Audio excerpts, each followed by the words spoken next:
आपके बच्चों का भविष्य है। मैं तो कहता हूं कि मेरी तो हो गई। आज 40 साल की उम्र में कहता हूं कि मेरी तो हो गई, मैंने बहुत कुछ कर लिया। लेकिन आप समझिए मेरे आने वाली जनरेशन का क्या होगा, मेरे बच्चों का क्या होगा, आपके बच्चों का क्या होगा। जब उनको नौकरी नहीं मिलेगी तो पढ़ेंगे क्यों? क्यों पढ़ेंगे?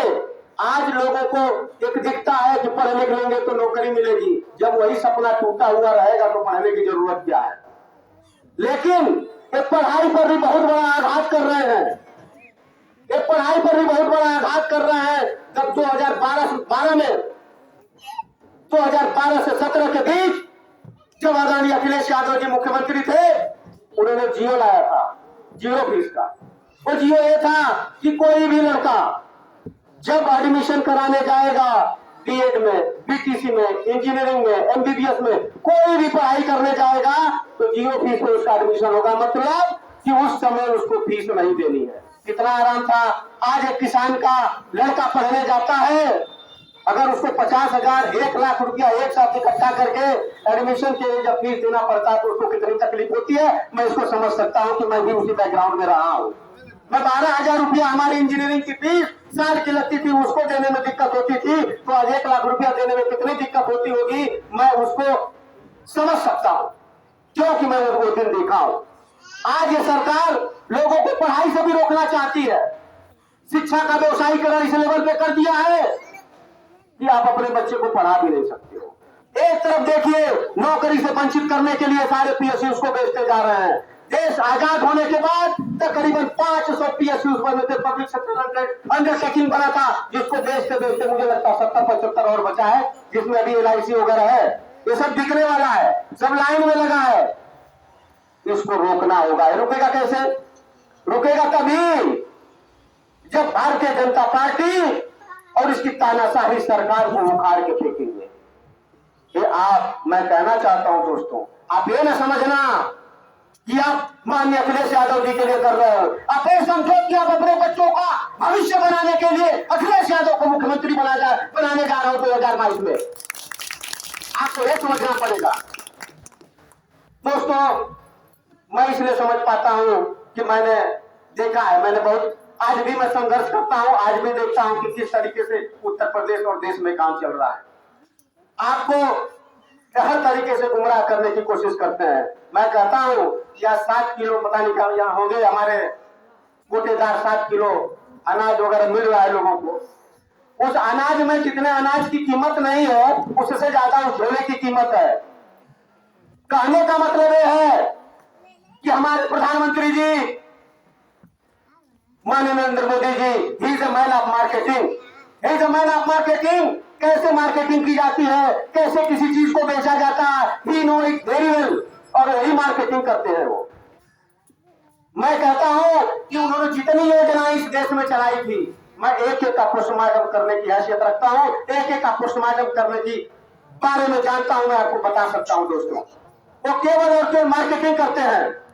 हमारी माताएं बहनें भी हैं, गांव का परिदृश्य है, सब लोग सुन रहे होंगे, घरों से भी सुन रहे होंगे। मैं कहना चाहता हूं दोस्तों, इन्होंने बहुत बड़ा स्लोगन दिया था, बेटी बचाओ और बेटी पढ़ाओ। उसमें 79.9% जो फंड था, जो पैसा था, जो उस मद में निकाला गया था, जो इनका कार्यक्रम था, उसमें 79.9% पैसा मोदी जी अपने चेहरे की मार्केटिंग, योगी जी अपने चेहरे की मार्केटिंग करने में खर्च किए। वो किस बेटी के लिए खर्च हुआ है? किसी बेटी के लिए नहीं खर्च हुआ है। ये आपको सोचना पड़ेगा कि आपके नाम पर वो आदमी अपनी मार्केटिंग कर रहा है, अपने चेहरे को घर घर तक पहुंचाने का पूरा प्रयास कर रहे हैं वो।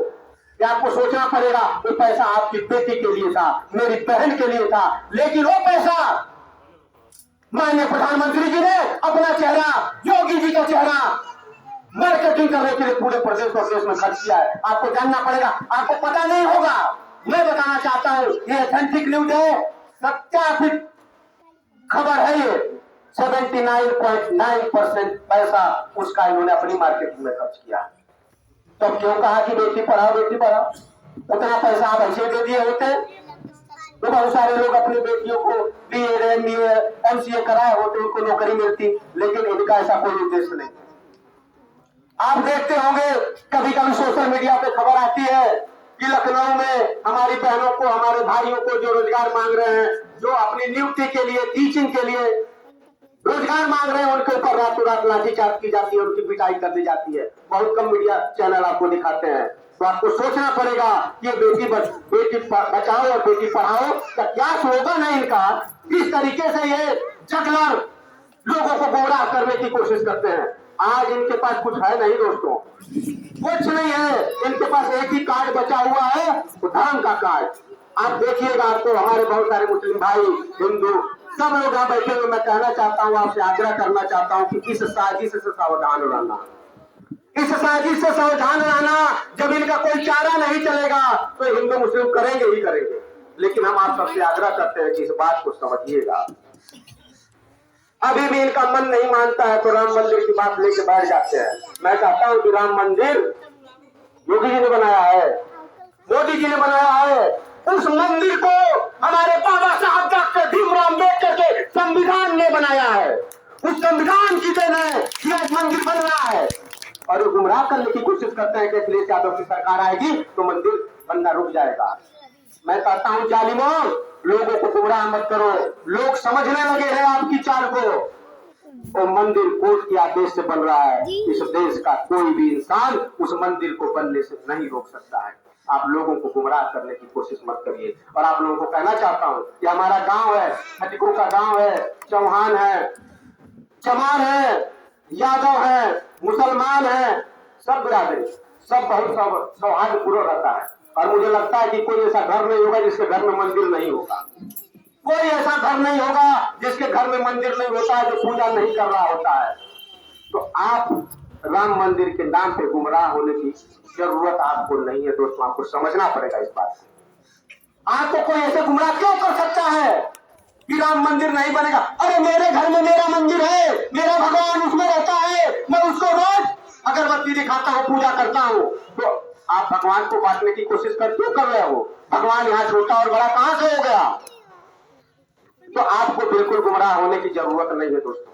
आपको सजग रहने की जरूरत है और लामबंद होकर 2022 में समाजवादी पार्टी की सरकार और माननीय अखिलेश यादव को मुख्यमंत्री बनाने की जरूरत है।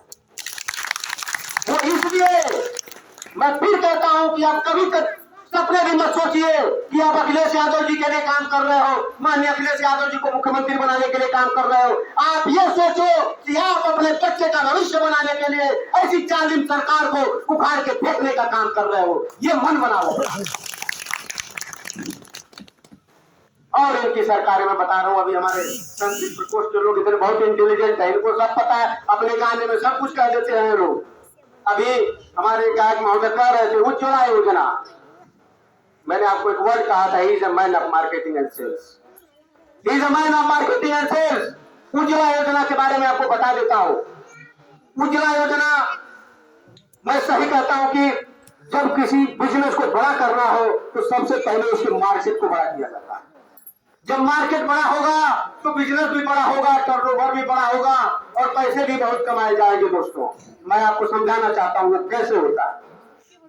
ये सही बात है कि 2014 के पहले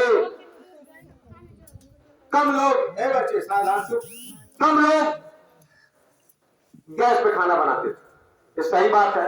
लेकिन एक फर्क भी देख लीजिए, मैं भी गांव का हूं और जब घर आता हूं तो मैं भी कोशिश करता हूं कि दोनों दिन हौरी बने गोईठी पर का कितना टेस्ट है। लेकिन ठीक है, आपने उज्ज्वला योजना लाया, उसके पीछे कॉन्सेप्ट में बताता हूं, इनका कॉन्सेप्ट क्या था। 2014 में जब लोकसभा का इलेक्शन शुरू हुआ था, उसके पहले माननीय प्रधानमंत्री गुजरात के मुख्यमंत्री थे और उनको प्रधानमंत्री बनने का सपना था कि मुझे प्रधानमंत्री बनना है इतने बड़े देश का, इतने बड़े लोकतंत्र का। तो उन्होंने पूरा एक जाल बिछाया, पूरी एक प्लानिंग की और उस प्लानिंग में उनके लोग, उनके दो दोस्त, मजबूत दो दोस्त, अडानी और अंबानी साथ खड़े थे। इनको अपना सपना था, दोनों का सपना था। और दोनों का सपना पूरा कैसे होगा? जब किसी एक का सपना पूरा होगा तभी दूसरे का सपना पूरा होगा। वो सपना पूरा करने के लिए माननीय प्रधानमंत्री जी ने उनसे मदद मांगी। मदद पैसे की थी, क्योंकि उस समय के मुख्यमंत्री माननीय नरेंद्र मोदी जी को पूरा देश भ्रमण करना था, पूरे देश के लोगों को गुमराह करना था, अलग अलग तरीके के सपने बेचने थे। उस सपने बेचने के लिए आपको जाना तो पड़ेगा गांव-गांव, आपको जाना तो पड़ेगा शहर-शहर। उसके लिए पैसा खर्च होगा, उसके लिए हेलीकॉप्टर चाहिए था और उसमें कई हजार करोड़ रुपए की सौदेबाजी हुई थी।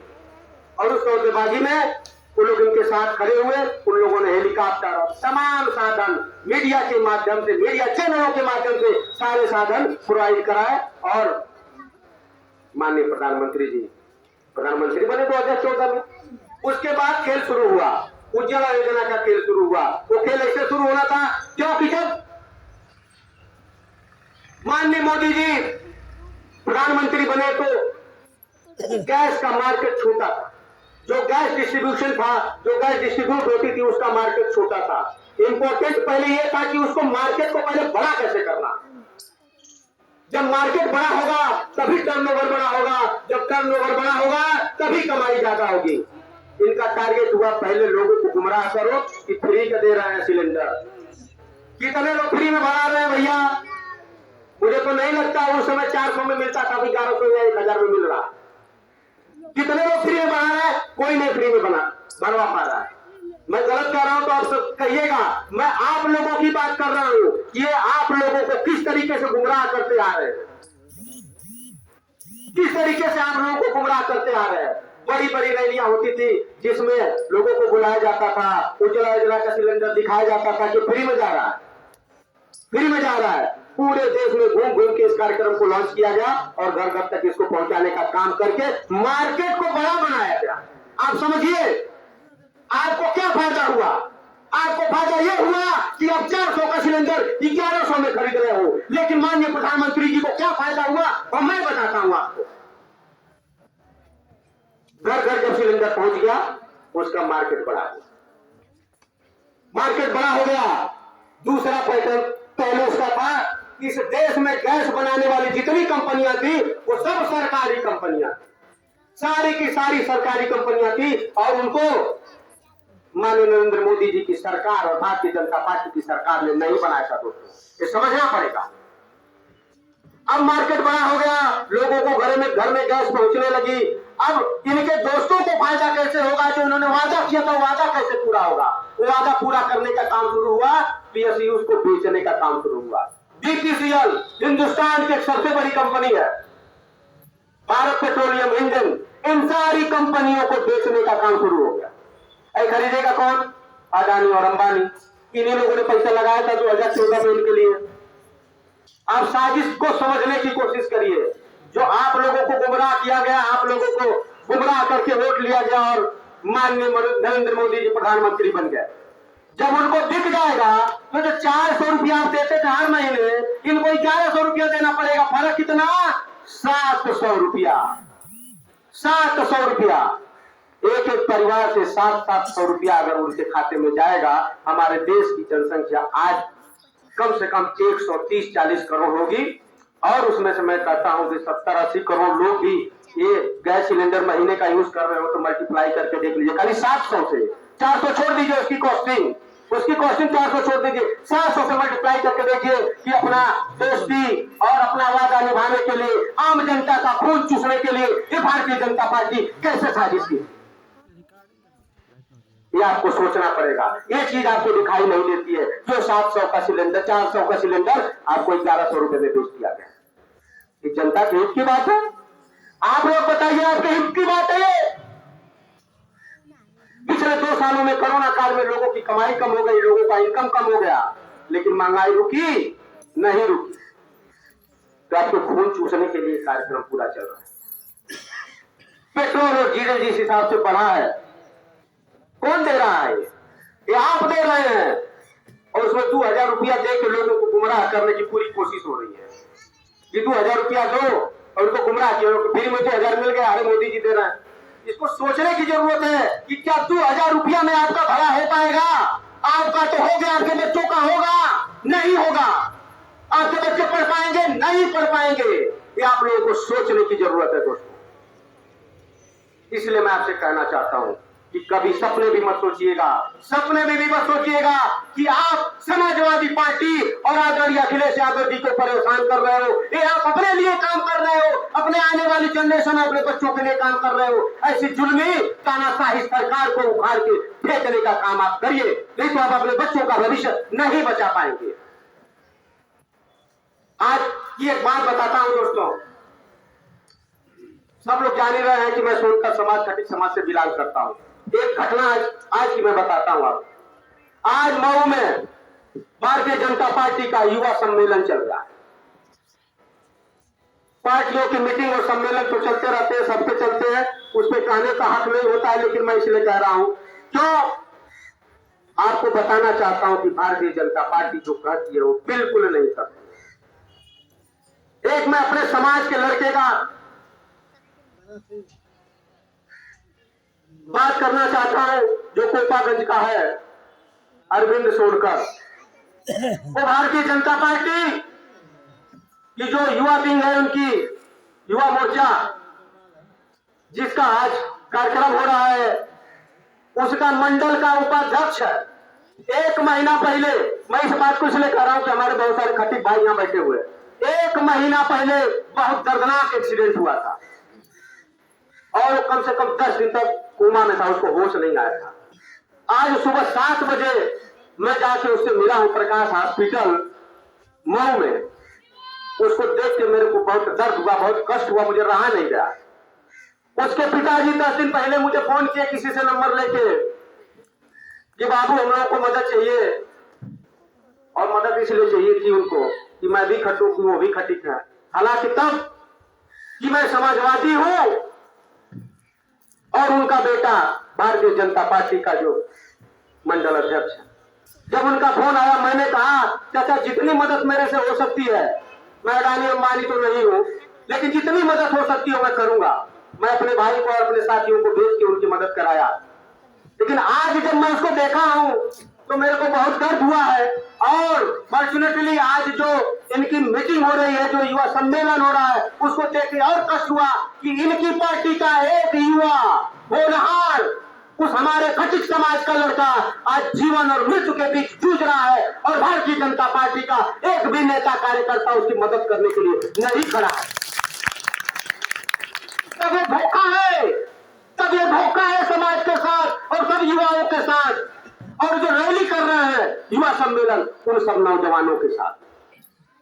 मैंने कई सारे अपने बिरादरी के नेताओं को जो भारतीय जनता पार्टी की सब सदस्यता लेके बैठे हुए हैं, जो अंधभक्ति में लीन है, उनको फोन करके कहा था कि उसकी मदद करो, तुम्हारे पार्टी का है, पार्टी फोरम पे कहो, वो जहां का बिलोंग करता है वहां का विधायक भारतीय जनता पार्टी का विधायक है, उसको कहो उसकी मदद करने के लिए। लेकिन उसकी कोई मदद नहीं हुई। तब मुझे कष्ट होता है, तब मुझे कहना पड़ता है कि समाज के लोगों, ऐसी जगलर सरकार को, ऐसी धूर्त सरकार को, ऐसी तानाशाही सरकार को उखाड़ फेंको, इनके साथ खड़े होने की जरूरत नहीं है। ये कभी आपके नहीं हो सकते, ये कभी आपके साथ नहीं खड़े हो सकते। आज एक अरविंद सोनकर की बात है, कल और भी ऐसे समाज के लोगों के साथ ऐसा हो सकता है। तो मैं कहना चाहता हूं कि आप सब लामबंद होइए, ऐसी जुल्मी सरकार को उखाड़ के फेंकने के लिए लामबंद होइए अपने आप को। और फिर मैं एक बात कहता हूं कि ये आप समाजवादी पार्टी और अखिलेश यादव जी के लिए नहीं कर रहे हो, ये अपने बच्चों का भविष्य बनाने के लिए कर रहे हो, अपने बच्चों का भविष्य बचाने के लिए कर रहे हो। नहीं तो ये लोग बेच के आपको एक किनारे खड़ा कर देंगे और 200-250 साल पहले की जो पोजीशन थी वो आपके सामने खड़ी हो जाएगी। आप इस लेवल पे मजबूर हो जाएंगे कि 2 जून की रोटी को ही आप विकास समझ पाएंगे कि यही विकास है। वो उसी पर कन्वर्ट किया जा रहा है कि 7 किलो आपको अनाज मिल रहा है, खाइए। 12,000 रुपया मेरा था बाथरूम बनाने का, लैट्रिन बनाने का, उसमें जाइए। यही एक विकास इनका बच पाएगा और कुछ नहीं बचेगा। आपको इस लेवल पे मजबूर करना चाहते हैं। मैं कहता हूँ रोजगार दो, मैं कहता हूँ नौकरी दो, 7 किलो देने की जरूरत नहीं है, हम कमा लेंगे, हम कमा लेंगे, हमको रोजगार दो। लेकिन वो नहीं करना चाहते हैं, वो आपको इस लेवल पे मजबूर करना चाहते हैं कि 5 किलो 7 किलो आपको दे दे, आप उसी पे खुश रहिए। इसलिए मैं आपसे आग्रह करना चाहता हूं कि आप लोग साथ आइए, लंबन होइए, 2022 में समाजवादी पार्टी की सरकार बनाइए और अखिलेश यादव जी को मुख्यमंत्री बनाइए। इसी के साथ मैं अपनी बात को खत्म करता हूँ। जय समाजवाद, जय अखिलेश, मुलायम सिंह यादव जिंदाबाद। धन्यवाद।